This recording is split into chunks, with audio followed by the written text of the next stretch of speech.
ஒன்று பேதுரு அதிகாரம் 1.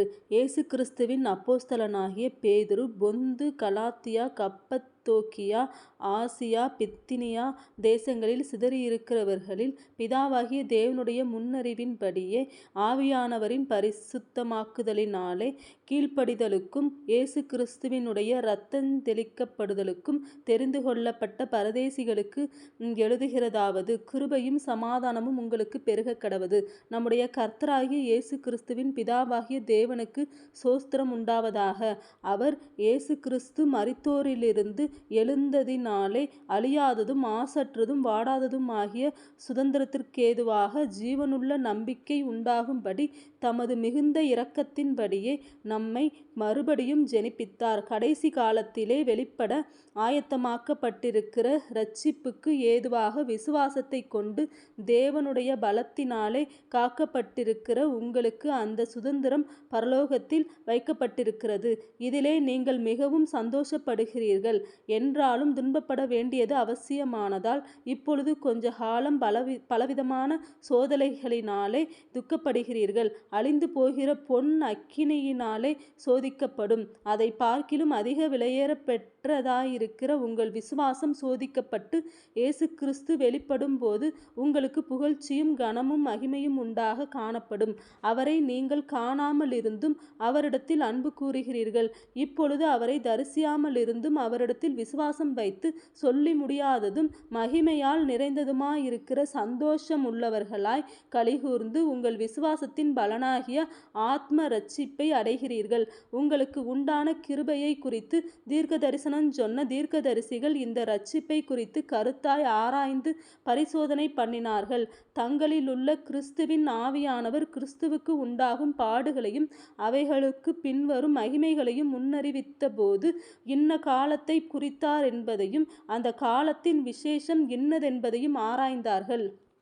தங்கள் நிமித்தம் அல்ல, நமது நிமித்தமே இவைகளை தெரிவித்தார்கள் என்று அவர்களுக்கு வெளியாக்கப்பட்டது. பரலோகத்திலிருந்து அனுப்பப்பட்ட பரிசுத்த ஆவியினாலே உங்களுக்கு சுவிசேஷத்தை பிரசங்கித்தவர்களை கொண்டு இவைகள் இப்பொழுது உங்களுக்கு அறிவிக்கப்பட்டு வருகிறது. இவைகளை உற்று பார்க்க தேவதூதரும் ஆசையாயிருக்கிறார்கள். ஆகையால் நீங்கள் உங்கள் மனதின் அறையை கட்டிக்கொண்டு தெளிந்த புத்தியுள்ளவர்களாயிருந்து இயேசு கிறிஸ்து வெளிப்படும் போது உங்களுக்கு அளிக்கப்படும் கிருபையின் மேல் பூரண நம்பிக்கையுள்ளவர்களாயிருங்கள். நீங்கள் முன்னமே உங்கள் அறியாமையினாலே கொண்டிருந்த இச்சைகளின்படியே இனி நடவாமல் கீழ்ப்படுகிற பிள்ளைகளாயிருந்து உங்களை அழைத்தவர் பரிசுத்தராயிருக்கிறது போல நீங்களும் உங்கள் நடக்கை எல்லாவற்றிலேயும் பரிசுத்தராயிருங்கள். நான் பரிசுத்தர், ஆகையால் நீங்களும் பரிசுத்தராயிருங்கள் என்று எழுதியிருக்கிறதே. அன்றியும் பட்சபாதம் இல்லாமல் அவனவனுடைய கிரியையின்படி நியாயந்தீர்க்கிறவரை நீங்கள் பிதாவாக தொழுது கொண்டு வருகிறபடியால் இங்கே பரதேசிகளாய் சஞ்சரிக்கும் அளவும் பயத்துடனே நடந்து கொள்ளுங்கள். உங்கள் முன்னோர்களால் பாரம்பரியமாய் நீங்கள் அனுசரித்து வந்த வீணான நடத்தையினின்று அழிவுள்ள வஸ்துக்களாகிய வெள்ளியினாலும் பொன்னினாலும் மீட்கப்படாமல் குற்றமில்லாத மாசற்ற ஆட்டுக்குட்டியாகிய கிறிஸ்துவின் விலையேற பெற்ற இரத்தத்தினாலே மீட்கப்பட்டீர்கள் என்று அறிந்திருக்கிறீர்களே. அவர் உலக தோற்றத்திற்கு முன்னே குறிக்கப்பட்டவராயிருந்து தமது மூலமாய் தேவன் மேல் விசுவாசமாயிருக்கிற உங்களுக்காக இந்த கடைசி காலங்களில் வெளிப்பட்டார்.